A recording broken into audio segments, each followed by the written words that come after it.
Nah makanya ngaji fikih itu harus minimal itu ya mu'in, i'anah itu setengah hafal. Kenapa saya syaratkan setengah hafal? Kata ulama-ulama, belajar ilmu itu gampang. Kata beliau-beliau itu at-ta'ahul lil torfi, ya, belajar sebagian tapi sampai ta'ahul, sampai ahli betul. Semal ihtidak bibagihi. Kemudian dari kamu ahli itu pola-polanya akan kamu ketahui. Karena ilmu itu mesti polanya sama. Ya polanya itu sama. Misalnya begini, hukumnya bohong itu apa? Tidak sama jawab aja. Hukumnya bohong haram. Lah itu termasuk amatir teman. Belajar usul fikihnya apa? Keliru. Kalau kamu jawab bohong itu ada yang wajib. Ada perempuan mau diperkosa sama orang fasik, lari sembunyi di rumah kamu. Terus orang fasik tadi tanya ke kamu, apa ada perempuan ke sini? Kamu wajib bohong atau wajib jujur? Wajib bohong. Makanya ini salah asuh ini mesti dulunya. Maka kalau dalam analisis usul fikih, al-kitsbu ya'tarihil ahkam al-khamsah. Dalam bohong pun ada ahkam al-khamsah. Dan itu Nabi sudah memberi isyarat. Tidak termasuk bohong orang yang mendamaikan dua kelompok. Ada sekian contoh yang bohong itu enggak dihitung dosa. Makanya hadatin ini butuh riwayat. Kalau menurut logika bohong itu haram. Tapi misalnya ada seseorang fasikoh, misalnya lonte nakal, janjian sama yang hidung belang, malam ini tak bokeng kamu tak bayar, itu wajib nepati apa wajib ingkar itu Pak? Kalau kamu bilang nepati janji itu wajib, berarti ini wajib. Maka saya bilang tadi, saya bukan sama Gus Sadeli, coba ajarkan bahwa baiknya nepati janji, baiknya senyum itu harus berbasis halal dulu. Kalau senyum yang melakukan perayu fasikoh, ya jadinya haram. Nepati janji yang melakukan fasikoh ya jadinya haram karena janjian untuk melakukan perzinahan misalnya. Nah ini kamu harusnya fikihnya Mahatali harus seperti itu. Jangan nurut Pak Khairuddin ini amatir. Masalah. Masa kenal saya baru ini sudah ngatur. Ini harus sepakat yang ngatur kiai itu dosa. Wong guru saya aja jarang ngatur saya kok orang lain ngatur. Itu Mbah Mun kalau nimbali saya mesti bahak takoki nak pas nganggur konrene. Ini ndak ngundang tanggalnya, jamnya diatur. Semoga Allah mengampuni.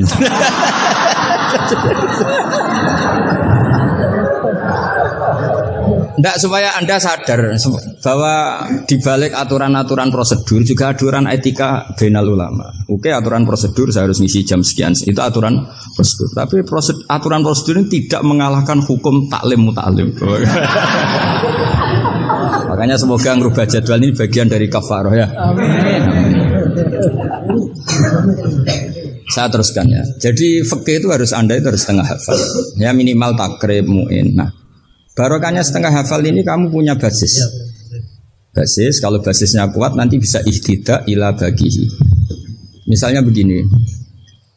Kalau kamu maknani qasrul salat itu apa? Coba. Enggak jawab saja. Meskipun amatir jawab saja. Qasrul salat. Apa gurunya yang tak tanya? Nanti kalau enggak tahu malu kan. Ya kalau murid enggak benar kan pantas. Meskipun nanti enggak benar saya nyalakan gurunya juga. Coba jawab, qasrul salat itu apa coba? Loh iya, maksudnya gimana?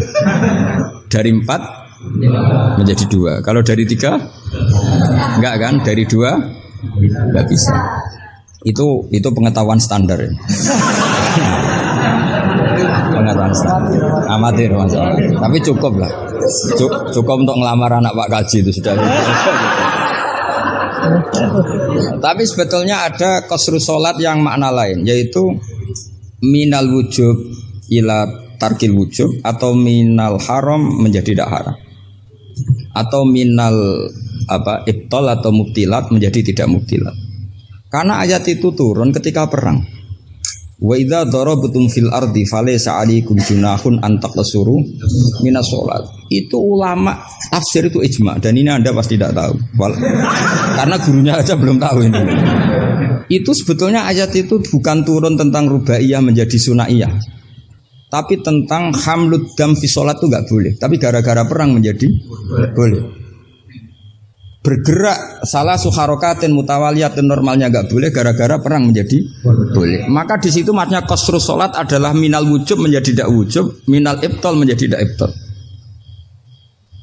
Tapi kan kita kan dari dulu belajarnya amatiran gini. Jadi ya sudah suruh sholat pokoknya papat jadi 2. Itu sudah pinter, sudah pinter. Makanya di antaranya terusannya ayat itu kamu harus membawa pedang. Karena padahal membawa pedang ini kadang mulat toh bidam, pedang ini penuh dengan darah. Jadi antak suruh minas sholat tentu makna pokoknya seperti tadi 4 menjadi 2. Tapi ada makna yang justru dibawa oleh sejarah ayat itu sendiri, yaitu normalnya orang sholat tidak bawa darah tapi ditoleransi saat perang. Nggak boleh gerak, ditoleransi saat perang. Misalnya sholat, istiqbalul kiblat wajib tidak?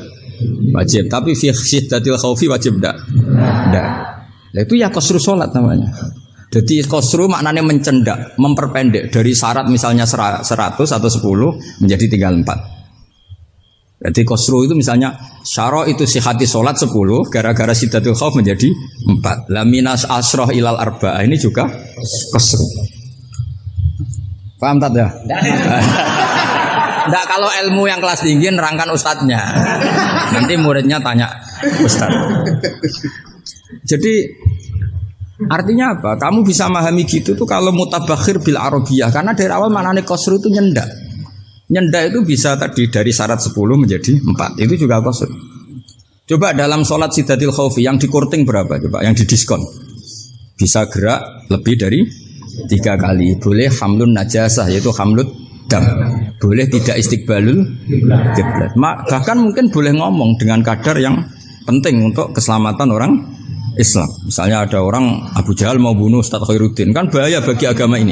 Kalau Khairuddinnya meninggal. Terus kamu bilang, "Ya Ustaz," memperingatkan dia supaya tidak dibunuh. Nah, kalam seperti ini juga tidak membatalkan sholat. Karena tidak dianggap ajnabi. Meskipun ini sangat mufhim, bukan sekedar karena beberapa kalimat. Nah seperti ini itu namanya juga qasru sholat. Tapi kita kadang-kadang terjebak. Qasru sholat itu maknanya ya dari rubaiyah menjadi sunahnya. Tapi kalau kamu nanti ngaji tafsir, ya maksudnya yang sekelas ini ya jangan hanya tafsir Jalalain, itu nggak ada. Nanti kamu protes, Gus Pak sudah tak cari di Jalalain nggak ada. Ya mesti nggak ada. Ya minimal ya tafsir yang 10 jilid. Yang belinya saja sudah susah apalagi bacanya.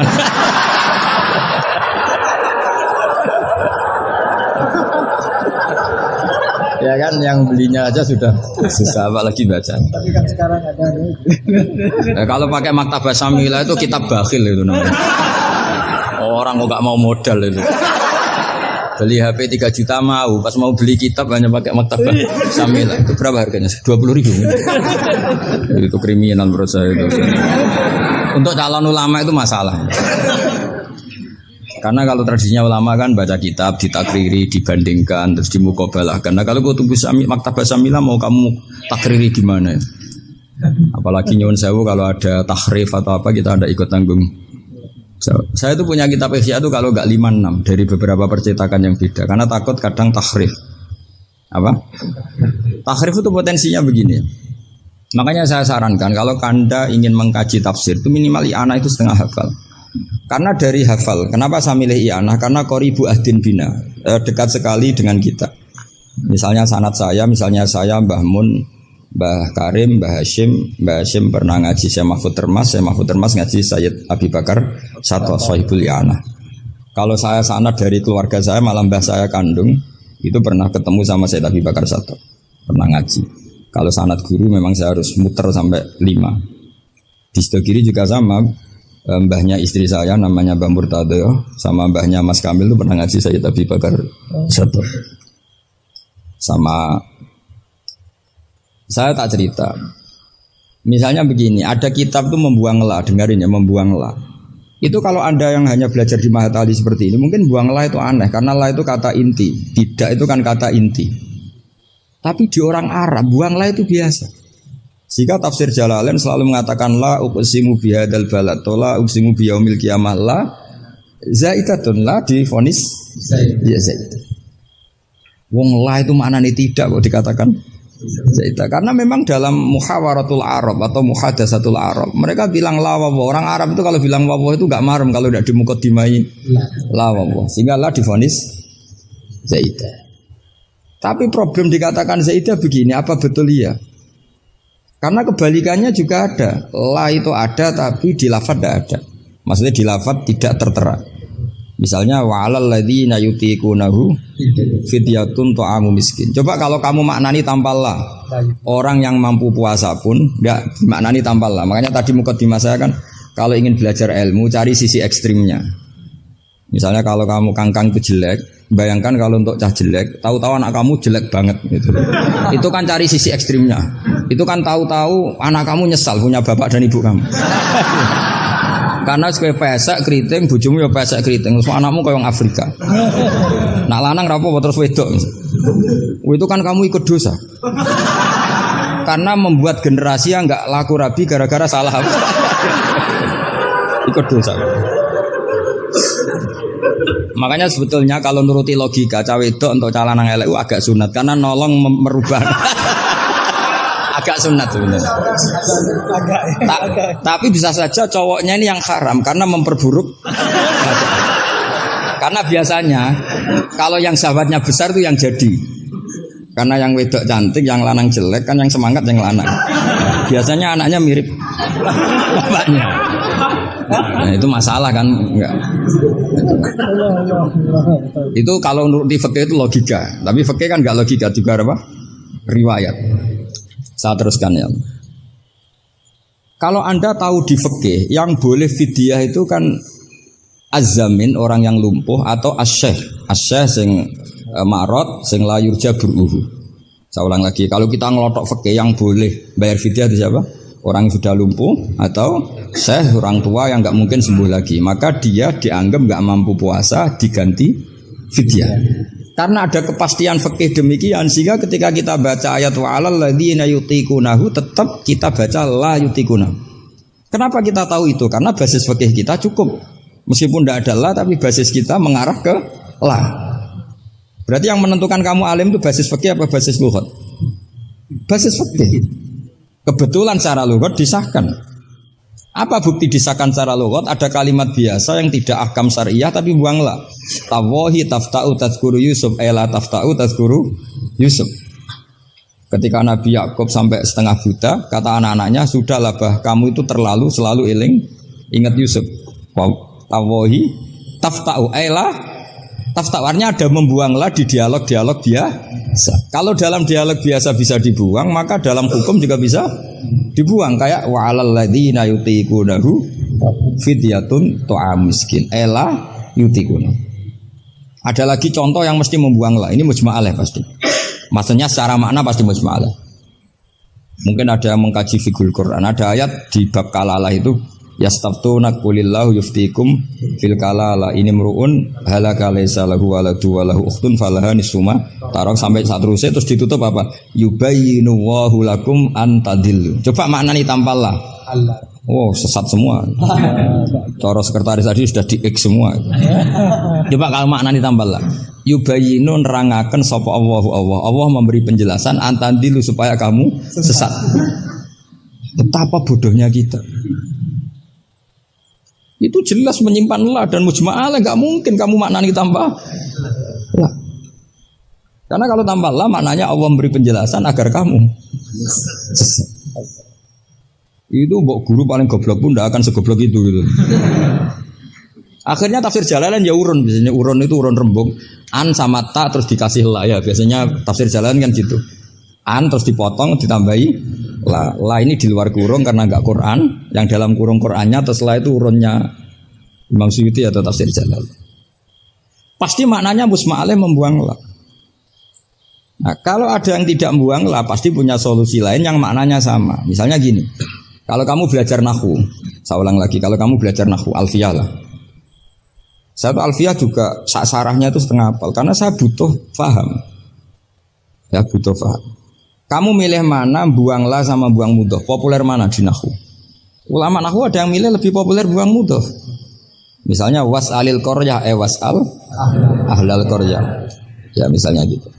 Nah makanya ulama daripada buang la itu gak pati lughatun ma'rufah, gak pati begitu dikenal, milih buang mudhof. Artinya terus bilang gini, yubayyinu wa lakum karohiyata antadillu. Allah memberi penjelasan karena Allah tidak suka kalau kamu sesat. Terus karohiyah dibuang. Lah ini kan urusan makna, urusan pilihan lughat, tapi semuanya sepakat maknanya harus seperti itu. Tapi ada yang milih buang lah, ada yang milih buang mudhof. Lah kira-kira secara rasa nahwu kamu milih mana coba? Monggo ram lagi saiki kok milih. Tapi tetap kita tahu, nggak mungkin yang dimaksud Allah memberi penjelasan agar kamu sesat. Kalau menurut saya pribadi suka buang mudhof karena lebih familiar. Memang buang mudhof di bahasa Arab itu familiar. Bukti paling gampang itu di bab taukid. Di bab taukid kalau kamu ngaji nahwu bab taukid. Ja'a zaitun nafsuhu apa? Ja'a zaitun nafsuhu atau ja'a zaitun ainuhu. Itu semua ahli nahwu mesti bilang begini. Yang ahli loh ya, enggak sampean, yang ahli nahwu pasti bilang begini. Taukid itu dipentingkan untuk memastikan hadal kalam la yahtamilu mudhofan. Bahwa kalam ini tidak terjadi pembuangan mudhof. Karena kalau dalam bahasa Arab ja'a zaitun bisa saja ja'a gulamu zaidin atau katibu zaidin atau tilmizu zaidin. Sampai butuh taukid itu saking seringnya di bahasa Arab itu ada buang mudhof, sehingga orang Arab kalau ingin memastikan Zaid sendiri yang datang harus ngomong ja'a zaitun nafsuhu. Karena kalau zaitun saja bisa artinya katibu zaidin atau gulamu zaidin. Berarti buang mudhof populer enggak? Populer sekali sampai ada bab taukid untuk menghilangkan kemungkinan itu. Saking seringnya apa? Saking sering. Itu kalau kangkang sedang gaya itu kan wasa rabi keluarga Ki Astad. Baru tanya, keluarga yang mana? Ponakannya apa cucunya? Enggak, candalem gitu. Karena gue gaya-gayanan kan harus ngomong seperti itu gitu. Nah, sehingga dalam level ekstrim ilmu kalam atau ilmu tauhid, saya ulang lagi, saya mukadimahnya tetap sama ya. Cari sisi ekstrim dalam mengkaji satu ilmu ya, cari sisi ekstrim. Misalnya kalau kita tidak buang mudhof, kamu bisa nggak maknani ini secara ilmu kalam atau ilmu tauhid? Wajah Rabbu kawal malaku soffan. Coba maknani tanpa buang mudhof. Kaya Allah kaya dirijen. Wajah alan teko sapa Rabbuka pangeran sira wal malaikatu lan wal malaku lan malaikat oleh teko soffan hale baris-baris. Dadi sok kiamat itu Allah berbaris. Kriminal enggak kalau dalam ilmu tauhid seperti itu? Kriminal kan karena di sini ada tasbihu wa bil khalqi, menyerupakan Allah dengan makhluk. Atau ayat yang lebih ekstrim lagi. Hal yang zuruna illa satruse illa ayatiyahumu wa fi dzulalim minal ghamam. Allah datang di segumpalan awan. Coba kalau maknani tanpa buang mudhof. Berarti kan ada takayuf membayangkan Allah itu kayak makhluk. Jadi bayangkan kiamat Allah baris di depan sebagai pimpinan garis, terus malaikat di wong ayat terus dalile qala ta'ala wa ja'a rabbuka wal malaku iku salah maknane tak goblok wonge kan gitu mesti orang itu. Sehingga mau ndak mau kita takwil. Rabbuka di sini rasulu rabbik. Sama lihat di tafsir ahli sunnah wal jamaah. Rabbuka rasulu rabbik atau amru rabbik.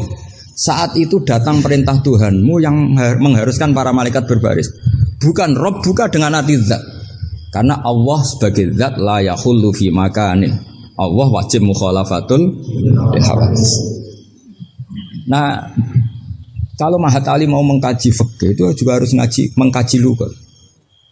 Saya itu mengkaji kitab usul fikih banyak, Lubul Usul, Jamul Jawami. Itu di separuh akhir pasti tentang lau itu kayak apa, inna kayak apa, ka'anna, ya Mbak. Nah orang kebangetan berarti khatam aja. Karena nggak bisa kita mengkaji usul fikih tanpa tahu aturan-aturan lughat, karena ilmu itu didapatkan dari Quran dan Quran adalah wa innahu latanzilu rabbil alamin nazala bihir ruhul amin ala qalbika litakuna minal munzirin bilisanin arabiyyin mubin. Jadi hadal Quran alisanul arabi. Kamu enggak tahu lughat enggak bisa.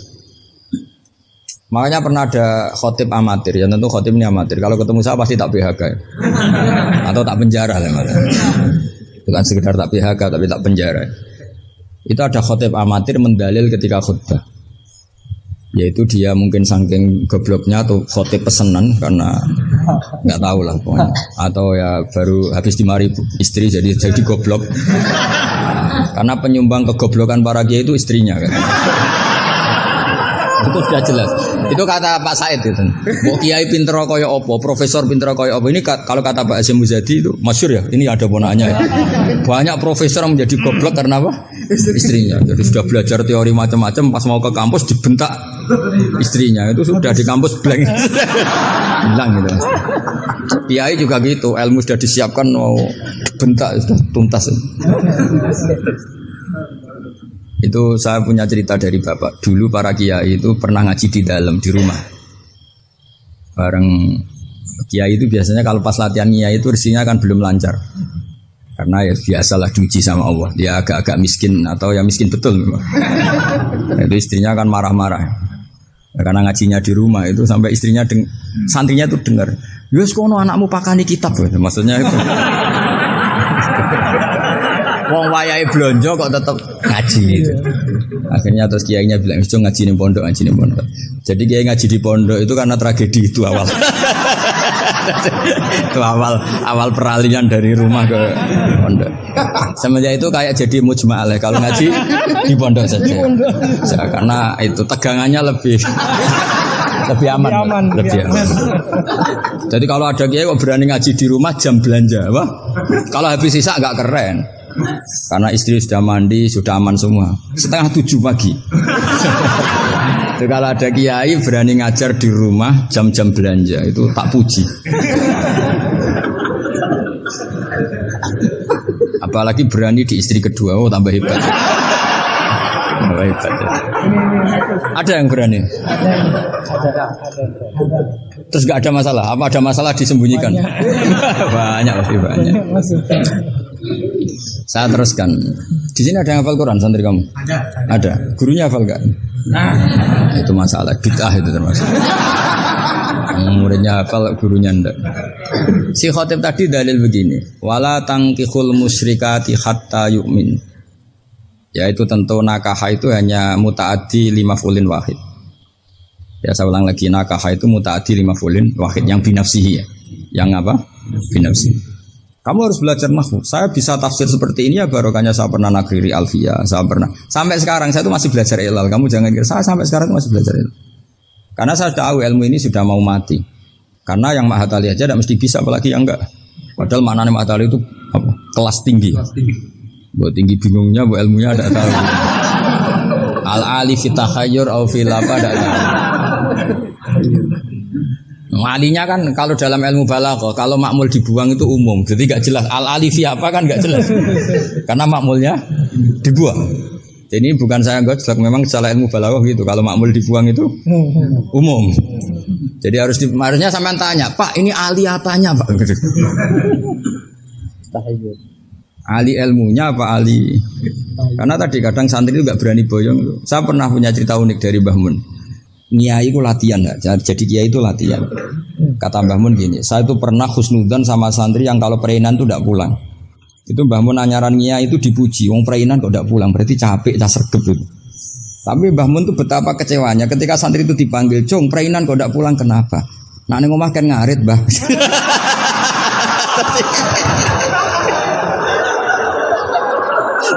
Jadi artinya Mbah Mun tuh kecewa karena husnudzannya itu enggak tembus gitu.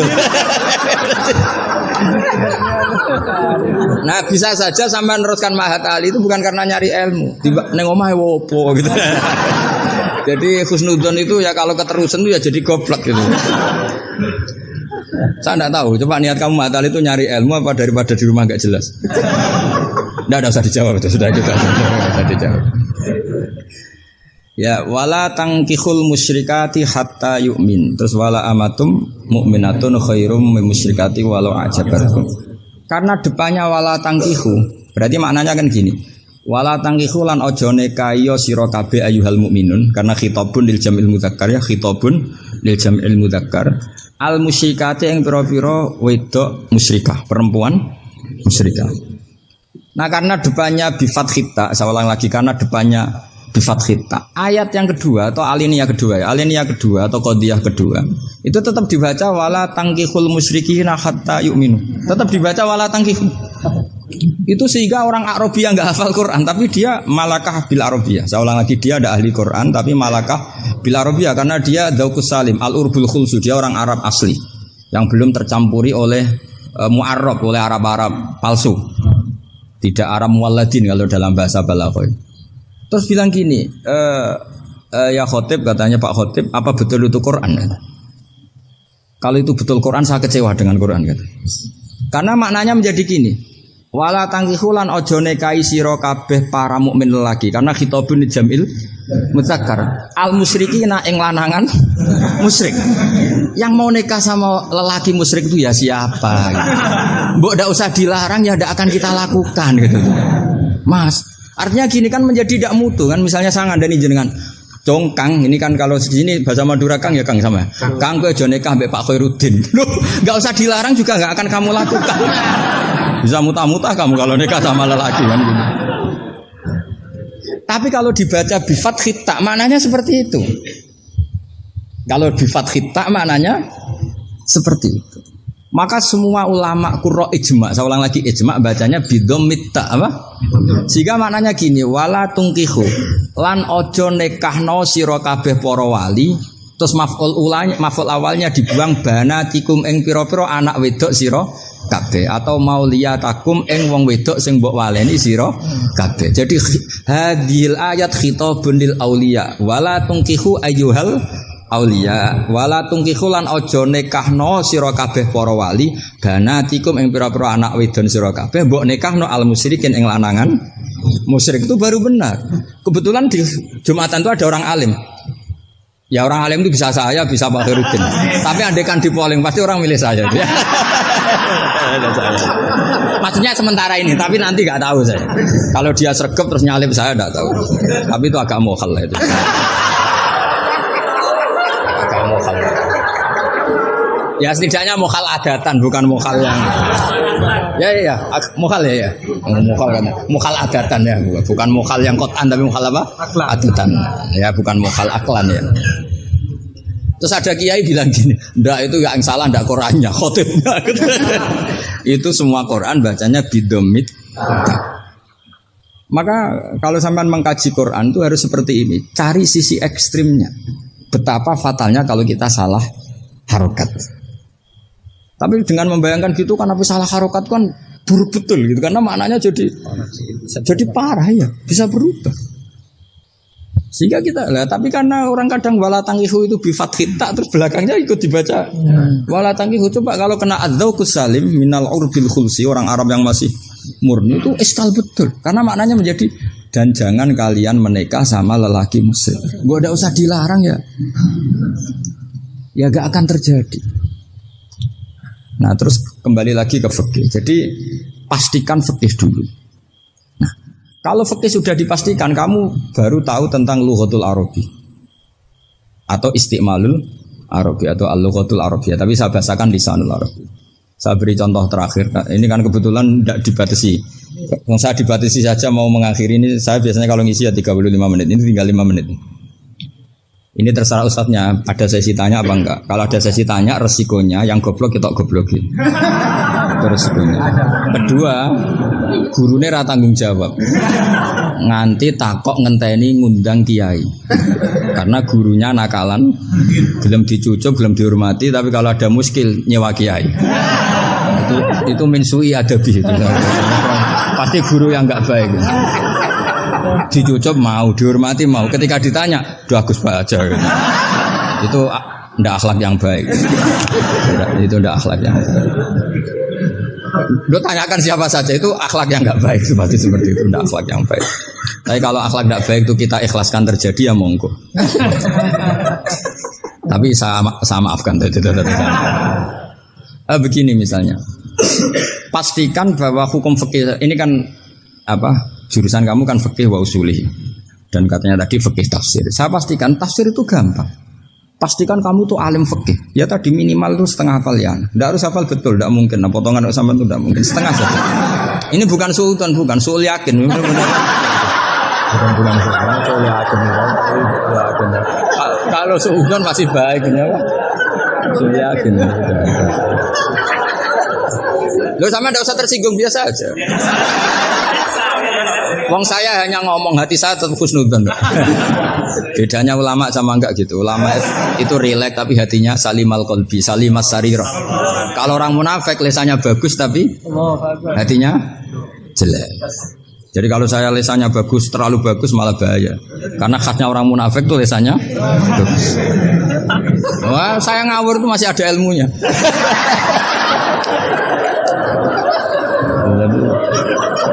Saya ngawur sama kamu tidak ngawur itu masih benar saya ngawur.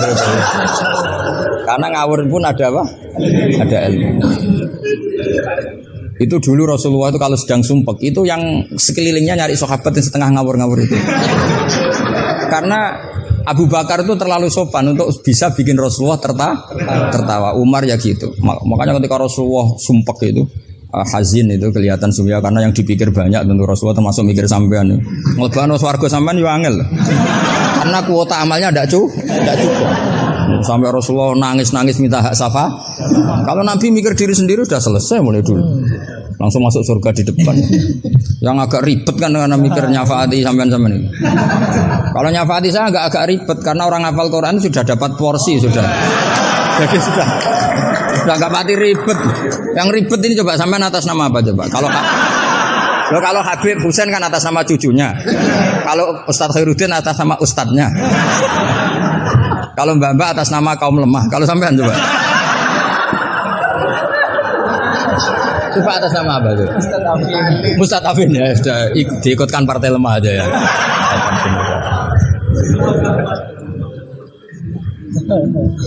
Saya teruskan ya. Pastikan hukum itu secara fikih. Apa? Kalau secara fikih kamu sudah hafal, nanti menakwil Quran, takwil itu bisa maknanya tafsir, bisa maknanya tahmil. Nanti saya jelaskan. Itu pasti gampang. Misalnya begini.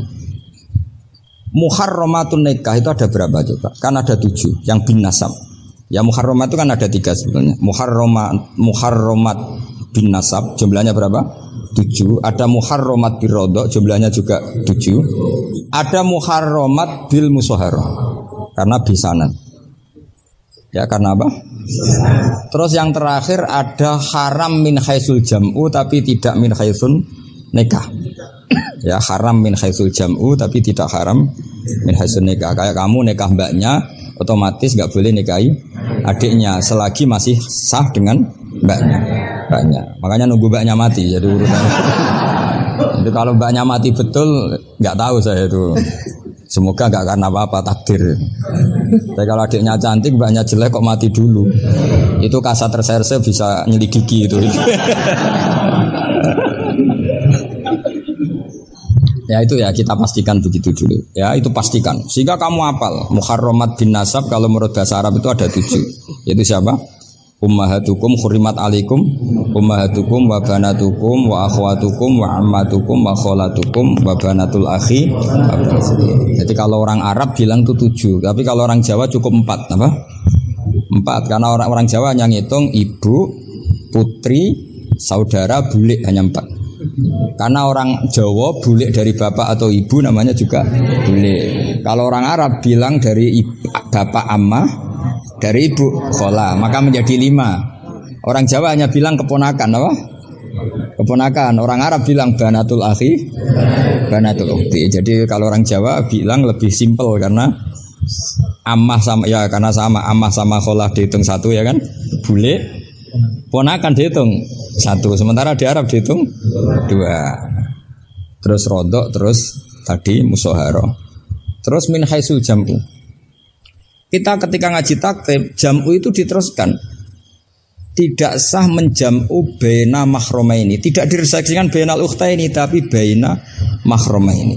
Tidak boleh menikahi perempuan yang ada hubungan mahram. Pengandaiannya gimana? Imro'atani sing lau furidot ikhdahuma dzakaron tidak boleh nikah. Jadi yang dikatakan 2 mahram apa? 2 perempuan yang andekan salah satunya lelaki tetap haram nikah. Berarti misalnya apa? Mbak sama adik, andekan salah satu lelaki kan enggak boleh nikah. Keponakan sama bule, andekan sang satu lelaki kan enggak boleh nikah. Perempuan dengan mbahnya, andekan salah satu lelaki kan enggak boleh nikah. Nah, tapi Quran hanya ngendikan wa antasma'u bainal ukhtaini illa ma qad salam. Tidak boleh mengumpulkan 2 saudara. Andai kan Anda terjebak tekstualistik, maka Anda hanya mengharamkan jam'u bainal ukhtain.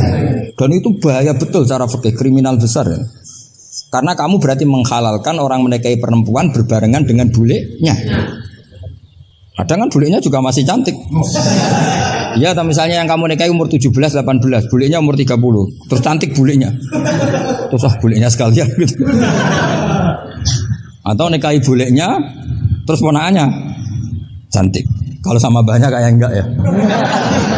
Kan 17 versus 70. Jadi enggak usah dilarang, kayaknya keterlaluan lah, bayangkan apa? Al-jam'u bainal mar'ah wa jaddatiha. Itu nunggu kelainan maksudnya itu. Nah, pertanyaannya begini. Kalau Anda tidak mahir bil fikhi, saya ulang lagi, Anda tidak mahir bil fikhi, maka ayat wa anta tasma'u bainal ukhtain termasuk ayat muskilah. Atau Anda tidak mahir bil fikih, bahkan Anda ifta secara menyesatkan. Yang haram itu jam'u bainal ukhtain, karena itu yang mansus di Quran. Kalau bainal mar'ah wa ammatiyah enggak ada di Quran, wa kholatiyah enggak ada. Itu sesat dan itu wajib diboyong kalau pondok sini. Wajib diboyong dan harus enggak dapat tiket ke surga itu. Kecuali tobat ya tentu, kecuali. Maka ajaran kita enggak boleh orang terjebak tekstualistik, harus ada ilmu usul fikih. Nah, barokahnya kamu hafal fikih tadi, maka ayat wa antas mau bainal ukhtain kamu fikih ini min itlaqil ba'di wa iradatil kul. Jadi ketika Allah mengatakan ukhtain adalah melafatkan ba'dun min afrodil muharramat, tapi wa iradatil kul. Jadi ukhtain bukan dengan makna dua bersaudara, tapi fardun min afrodil jam'i bainal muharramat. Dong ya. Ya sudah. Jadi coba artinya kamu bisa maknani itu karena kemahiran dalam fikih sehingga tidak terjebak bainal ukhtain.